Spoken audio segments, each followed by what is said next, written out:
Magandang araw sa lahat, welcome po ulit dito sa atin channel ang Biyahe y Komida. Maraming salamat sa lahat ng nag-subscribe indeed. Punta tayo sa atin topic, October 6, 2025.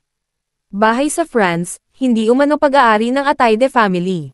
Bahay sa France, hindi umano totoong pag-aari ng mga Atayde. Ang pagkakaroon ng bahay sa France na simbolo ng magarbong pamumuhay ang isa sa mga ibinibintang laban sa pamilya ng aktres na si Sylvia Sanchez at panganay nitong anak na si Quezon City 1st District Representative Arjo Atayde. Pero pinabulaanan ito ng 2 taong malapit sa mga Atayde. Ayon sa isang source na nakausap ng Cabinet Files noong September 10, 2025, home rental sa pamamagitan ng Airb ang bahay na tinuluyan nila nang dumalo sila sa 76th Cannes Film Festival noong May 2023. Kasama umano nila ang mga artista at direktor ng Topec, ang pelikulang pinagbidahan ni Arjo na ipinalabas sa Cannes, Marché du Film Fantastic Pavilion noong May 2023. Noong Sabado, October 4, 2025, ibinahagi naman ng kaibigan ni Sylvia na si Glenda Garcia ang detalye tungkol sa A Balcony on the Sea, ang bahay sa Tôle-sur-Mer, France, na tinirhan daw ng pamilya ni Sylvia at ng cast ng Topec. Idiniin ni Glenda na hindi umano pagmamay-ari ng mga Atayde ang nasabing bahay. Facebook post ni Glenda, ang ganda nitong tinirhan nila Sylvia Sanchez at ang bumubuo ng movie production nila na nirentahan sa #AIRNNB. Hindi nila to pagmamay-ari, nirentahan lang nila para makatipid kesa mag-hotel. Naglabas din si Glenda ng mga larawan na tumutugma sa hitsura ng bahay na ipinakita ni Sylvia sa house tour video nito noong May 2023. Nagkaroon ng mga haka-haka na ang pamilya Atayde ang may-ari ng bahay sa France dahil sa mga vlogger na walang direktang panayam at hindi naman nakausap ng personal si Sylvia. Maaaring nagkaroon ng maling hinala ang content creators na pag-aari ng mga Atayde ang Airb House dahil sa sinabi ni Sylvia sa house tour video nito. Paglalarawan ng aktres, eto po yung bahay namin dito sa Cannes. Dito kami nakatira ngayon ng Team Topec. Eto po yung view namin. Nag-react din sa video ang Topec director na si Richard Sums, ang ganda ng place dito ni Ma'am.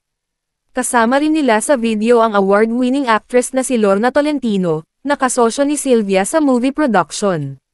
Nagpunta sila noon sa Cannes para tumingin ng foreign movies na pwedeng bilhin para ipalabas dito sa Pilipinas. Naging malupit ang publiko sa pamilya ni Sylvia, lalo na sa kanyang anak na si Arjo, dahil sa paratang ng mag-asawang Sara at Curly Discaya na binigyan nila ang aktor ng milyon-milyong pisong komisyon mula sa pondo ng maanumalyang flood control projects. Idinawit din ng mga Discaya ang ama ni Arjo na si Art Atayde na siya umanong pinag-abutan nila ng pera.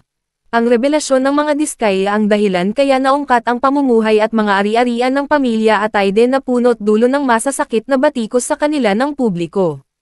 Mariin namang pinabulaanan ni Arjo, at maging ng kanyang misis na si Maine Mendoza, ang mga alegasyon laban sa kanila. Happy morning! Luto na kayo ng almusal. Tutulog naman ako. Ito po yung bahay namin dito sa Cannes. May nakatira ngayon ng Team Topec. Ito po yung view namin. Good morning. Hello. Yung aming cook, si Alan. Ang manager ni Arjo. Ganda direct, no?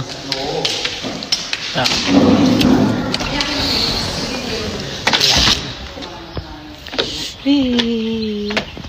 Ibigay ang inyong mahahalagang opinion sa comment section. E-click ang mga link sa description box at i-follow ang Instagram ni Sylvia Sanchez. At yan ang ating latest showbiz chika update for today. Huwag kalimutan mag-subscribe, i-click ang notification bell for more showbiz chika updates at suportahan po ang ating Facebook page. Maraming salamat sa lahat ng nag-subscribe indeed, magandang buhay sa lahat, adios.